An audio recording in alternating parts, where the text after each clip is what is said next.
kasalanan at ang galong. Huwag tayong mahihiya pagdating kay Jesus. Yes! Ang sabi nga ni Jesus, let your light shine before men. Kung tayo, kumukha tayong baliw sa kanila, okay lang yun. Pero yung paningin sa atin ni Lord, nalulugod si Lord sa atin. Kasi maraming tao ayaw kay Jesus, di ba? Pero tayo, nagpupuri tayo, lumulundag tayo para kay Lord.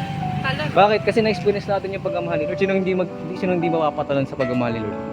Amen? Awkward. Ang Diyos sa buhay ko. Hindi ko kasi alam eh. Ano bang alam natin? Alam mo. Baka sumakay na siya, ma'am. Early church daw po eh. Ha? Early church. Guys, di pa ubus yung nyo, battery nyo sa social media. Hindi pa. Ay! Ano? Bakit? Social media. Social battery? Social battery. Social battery.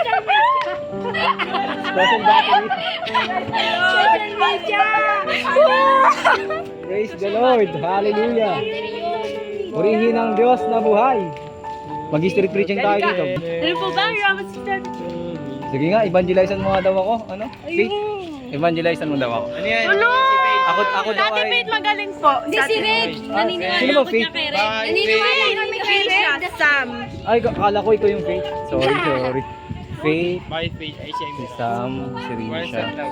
So ngayon, si Kuya Joshua, strangers. Tapos kahit i-evangelize.